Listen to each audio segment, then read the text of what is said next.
Hello there, boxing fans around the world. Thank you for joining me once again here on Talk and Fight for another episode of Boxing News Today.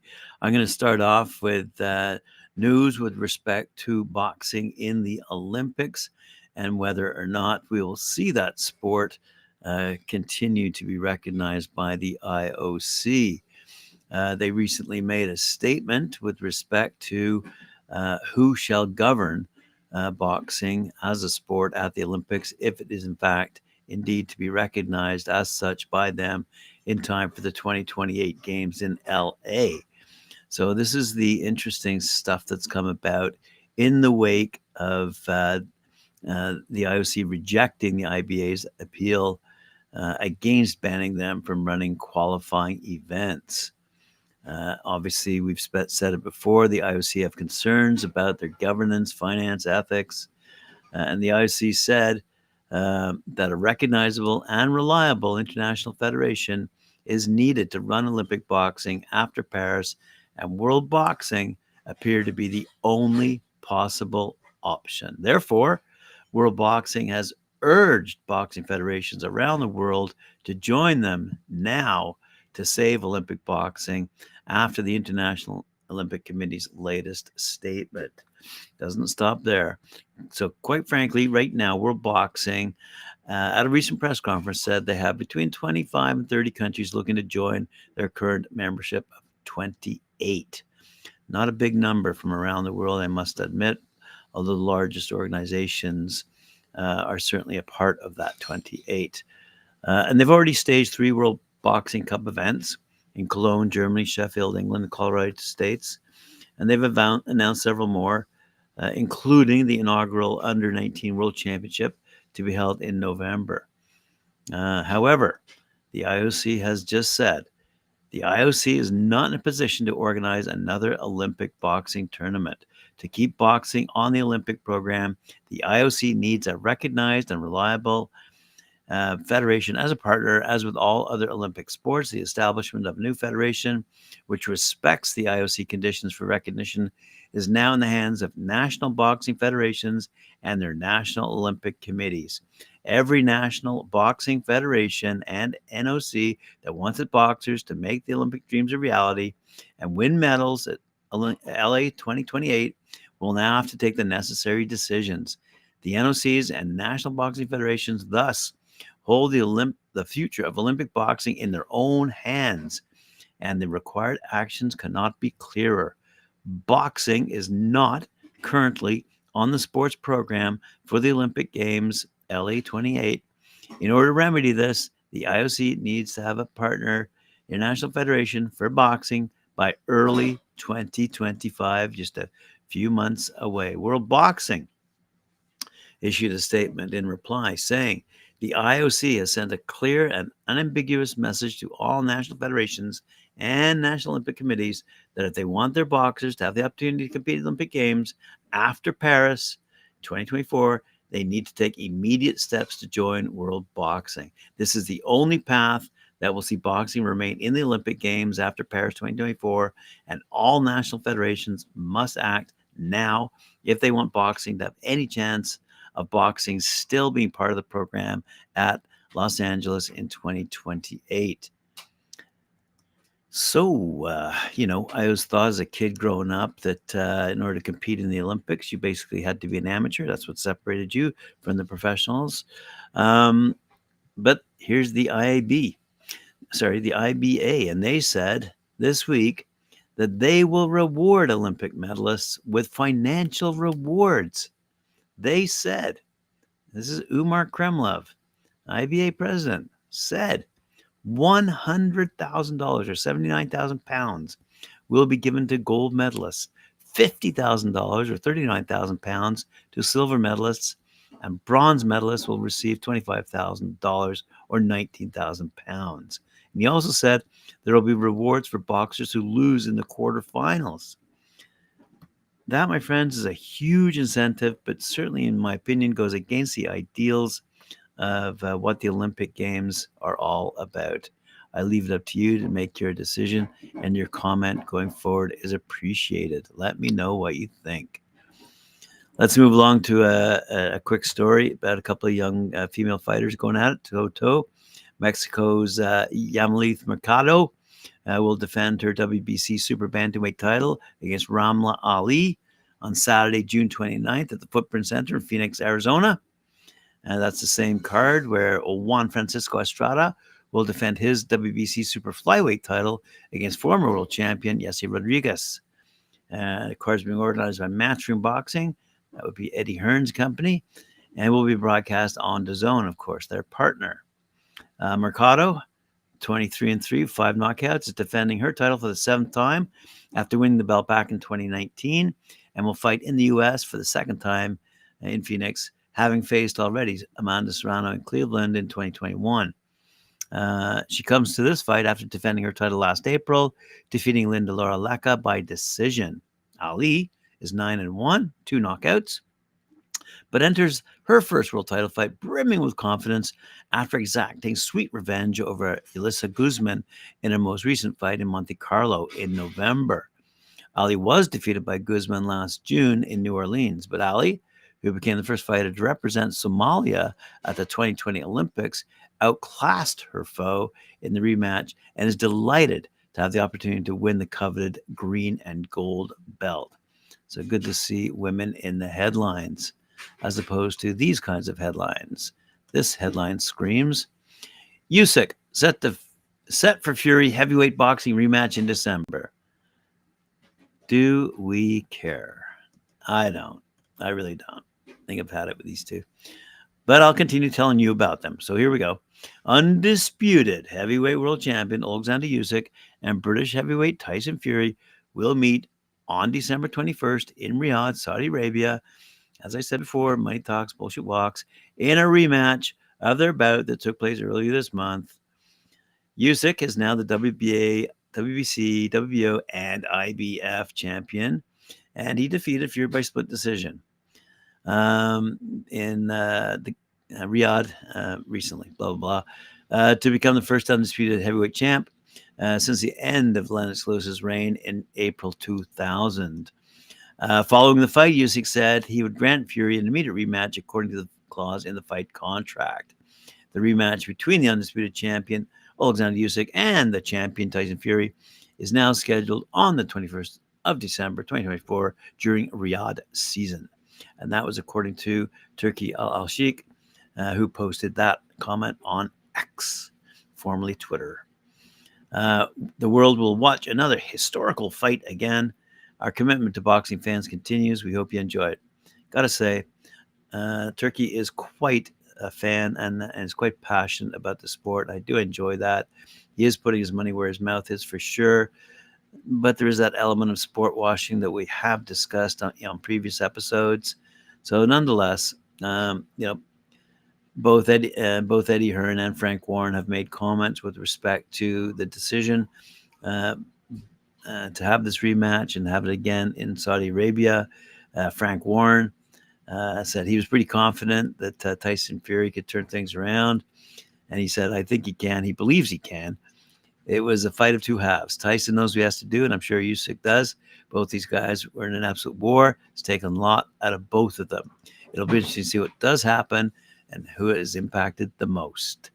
I'll get to Eddie Hearn's comments in a second. Let me just say this. We have an upcoming fight featuring Adrian Broner, and I thought he had I'm going to say a funny comment. Okay, he's going to be fighting on Don King's Fists of Fury event. It's going to take place at the Hard Rock Casino. It's the Seminole Hard Rock Hotel and Casino down in Hollywood, Florida, on June 7th. Adrian Broner, okay, 35, 4-1, 24 knockouts, said, and sorry, he's fighting Blair Cobbs. Okay, he goes. This is what Broner said. The way this boxing stuff goes, you never know what's going to happen. They're just giving out world titles. They're going to give one of these YouTubers a title. I tip my hat to Errol Spence and Terence Crawford. They're doing their thing. Like I said before, my main focus is to become a world champion. All my life, I just wanted to be a world champion, and every time I won one, I cried tears. I'm pretty sure I'll do the same thing when I win one again. What the heck is he talking about? Anyway. All right. Just so you know, here are the latest betting odds for the history-making 5v5 tournament taking place between rivals Queensbury Matchroom Promotions. It's a $70 pay-per-view event if you're going to watch it in the U.S. Taking place coming up in a couple of days in Riyadh, Saudi Arabia, featuring heavyweight Zhilei Zhang. He is the favorite against former heavyweight champ Deontay Wilder, right? Just so you know, underdog Deontay Wilder. And if he gets beat, he is done. IBF number one heavyweight contender Filip Hrgovic is a favorite against the former WBA regular champ Daniel Dubois. The WBA featherweight champ Ray Ford is a favorite over Nick Ball. Middleweight Hamza Shariz is a favorite over Austin Ammo Williams. And former light heavyweight challenger Craig Spider Richards is a favorite over Willie Hutchinson in their fight. And as you might expect, the main event, air quotes, WBA light heavyweight champion Dmitry Bivol is one heck of a favorite over late substitution Malik Zinad, who he expects to beat quite handily, and we all expect him to beat poor old Zinad quite handily. If he wins and you bet on him, you'll make an awful lot of money, though. All right, let's go back to Eddie Hearn, okay? Eddie Hearn. All right, so basically, in a nutshell, we'll start off with a very simple story, very simple comment. Promoter Eddie Hearn says heavyweight Daniel Dubois will need to start fast to get Filip Hrgovic's respect in the first 3 or 4 pounds. That should read rounds. He could get knocked out in their 12-round fight this Saturday night at the Kingdom Arena in Riyadh. He said Hearn's predicting that his fighter Hrgovic, undefeated, 17-0, 14 knockouts, will knock out Dubois, 20-2, but he thinks there's a chance Daniel can win if he starts quickly the way Zhilei Zhang did when he dropped Filip. Zhang arguably beat Hrgovic, but the judges in Jeddah, Saudi Arabia, made an unpopular decision to Hearn's fighter. That fight showed that Hrgovic is vulnerable and not the guy that some had thought, said Eddie Hearn. Everyone has been talking about Hrgovic for a long time. There's a difference between in the gym and in the ring. He's always looked good in the ring. I think he's a well-schooled fighter. This is the best time for Daniel Dubois to fight because he's got the momentum coming off the Jarrell Miller fight. He definitely ticked some of the boxes of people who question his heart, but Hrgovic is a different kind of animal from Jarrell Miller. We don't know yet if Hrgovic is a different fighter than Big Baby Miller because he's only fought one decent fighter, Zhang, and he arguably lost to him. That was a defeat for Hrgovic in the eyes of many fans, and Hrgovic looked poor in his fight against Dempsey McKean. He was hurt against McKean. He may not be as heavy, but he's an outstanding fighter, and he has excellent fundamentals. He punches very hard, but I do think he stops Daniel Dubois. Daniel can punch, and he's a great fighter as well, said Hearn. You never really seen Hrgovic with a young, explosive heavyweight, and if Daniel takes his fight by the horns, if he tries to box Filip Hrgovic and he gets that 1-2 down the middle, it could go early. If he actually takes the fight to Filip, who knows how it's going to go, how he's going to respond. Anyway, Hrgovic should box because he doesn't want to have the chin to slug with Dubois. Wow. And he's not built to go to war with this type of puncher. Dubois is going to start fast in his fight because he knows he can't afford the slow start. There's too much on the line. Concluded Hearn. Hrgovic starts fast. He's a very sharp puncher early in the fight. You see him against Dempsey McKean and Zhang. Sometimes he can get a bit sloppy and the power goes a little bit. But in those first 3 or 4 rounds, if Dubois doesn't get his respect, it could be an early night. All right. Let's continue with Eddie Hearn, shall we? Eddie Hearn claims it's not fair that the IBF allowed Oleksandr Usyk to retain his heavyweight title for the rematch with Tyson Fury. As he insists, you can't ignore mandatory challenger Filip Hrgovic. Well, apparently, yes, you can. So let's have a quick read of this little article. Eddie Hearn has questioned the IBF's decision to allow Oleksandr Usyk to retain his heavyweight title for an immediate rematch with Tyson Fury. The Ukrainian defeated Fury this month in a split decision victory to become the first fighter since Lennox Lewis defeated Evander Holyfield in 1999 to unify the belts.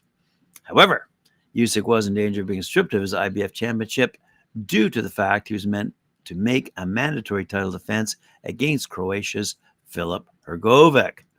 However, IBF President Daniel Peoples confirmed that Usyk requested an exception to keep his IBF heavyweight world title fight for a Fury rematch, rather than being stripped for not facing his IBF mandatory challenger. And after Turkey Al-Sheikh confirmed that the rematch had been set for December 21st, Matchroom boxing chief Eddie Hearn insisted it's not fair on Hrgovic. Hearn said, "My understanding is there's already been an exception with IBF allowing Usyk to keep his belt for the rematch with Fury. I get both sides of the argument. You really don't want the belts to be fragmented, but you've got a guy, Filip Hrgovic, who has been ordered ages ago and has been waiting and waiting and waiting. So it was my understanding that the Fury Usyk fight took place on the condition that the winner had to fight Hrgovic with no exceptions. I don't think that's going to happen next week by June 1st for Hrgovic Dubois for that to be on the line. But maybe the winner of that has AJ next in line for the IBF. We have to wait and see. But you can't ignore your mandatory challenger for 2 or 3 years. I get the whole idea of, yeah, it's great to have an undisputed champion, but what if the shoe's on the other foot? And you're this guy, Hrgovic, that's been mandatory. And now he goes out and beats Dubois. He's told, you can't get your title shot until the summer of 2025. It's not fair, said Hearn. I get both sides of the argument, but I do expect the IBF belt to become vacant, but it's very unlikely for next Saturday. Eddie Hearn making headlines again. But it doesn't stop there. My fans, let me tell you, there's a chap over in England, I guess he's got a talk show as well, called Simon Jordan. And he responded to Eddie Hearn's comments about Turkey Al-Sheikh. The Saudi boxing chief called into the show to offer to fly the pundits. Apparently, Simon Jordan has a cohort out to Saudi Arabia for this weekend's Queensbury versus Matchroom card. Apparently, this guy Jordan was barred from attending Tyson Fury's recent fights in the kingdom after the Gypsy King took exception to comments he had made following the collapse of his undisputed clash with Oleksandr Usyk in early 2023. But Al-Sheikh made it clear that Jordan and his co-host White and Talk Sport are welcome in Saudi Arabia anytime. There was a bit of back and forth over criticisms Jordan had leveled at Saudi boxing, although for the most part it was very amicable. However, Eddie Hearn, who has never seen eye to eye with Jordan, insists his rival melted when Al-Sheikh came onto the program. Now, I like it because when he puts it on your toes, everyone gives it the, oh, His Excellency, Hearn told IFL TV. And then he comes on Talk Sport, who's been slagging off the whole new vision for boxing for so long. And they're like, oh, hello, Your Excellency. We'd love to come out and support your show. It is what it is. It was brilliant. Turkey stuck it on the toes of Simon Jordan and Jim White, and obviously they melted. And they'll be out joining the party on Saturday night. However, responding to Hearn's comments, Jordan pointed out some glaring holes in Hearn's analysis. He said, excellent analysis. The only thing wrong with that is A, I'm not going to Saudi Arabia. B, I'm referring to him as Turkey. C, he volunteered. He doesn't like being called His Excellency, other than that first-rate appraisal from the snake oil. Jordan then expanded on his comments during another edition of his show. He said, well, like most things with Eddie Hearn, there's the truth and there's the Eddie Hearn's version of things. Listen, the guy, Al-Sheikh, phoned in. He wanted to talk to us. We gave him an audience, and I thought, well, and with passion. I think it's interesting because I'm the one that's been running around saying I won't be calling him His Excellency because I don't feel I need to be that sycophantic. And he's interestingly addressed that issue without prompting. So I get it, and I understand what they're trying to do. Boxing has been around a lot longer than the Saudi intervention. So my main focus is if you want a place where boxing happens, then you are not immune to criticism. Last time round, you banned people like me, and that's not the way to go about it. Jordan won't be able to make the card as he's on his way to America anyway, but White will be attending the event with Al Sheikh, who has agreed to do a sit-down interview with him once he lands in the Middle East. Before White and Jordan went off the air, Al Sheikh admitted that he wasn't particularly fond of his name being prefixed with His Excellency. He said, I want to tell you a secret. I don't like this name, but my people in my office say I must be called this, but I prefer Turkey. So I will continue to call him Turkey. Meanwhile, he has confirmed Riyadh season September show at Wembley will take place in London, June 25th. Anthony Joshua is expected to headline the card against the winner of the Daniel Dubois-Philip Hrgovic fight and the soon-to-be vacated IBF heavyweight title. While Nayana Inoue is also reported being lined up for the card as well. So that'll be a doozy. Looking forward to that for sure. And that, my friends, pretty well wraps up this show. Thanks very much for joining me. Appreciate it. It might be called the Eddie Hearn Show, but at the end of the day, take it with all a grain of salt, my friends. Remember to like, share, subscribe, hit that notification bell, and we'll see you later on here on Talk and Fight for more fun and games with all these boxing promoters and what they have to say over and above what the boxers themselves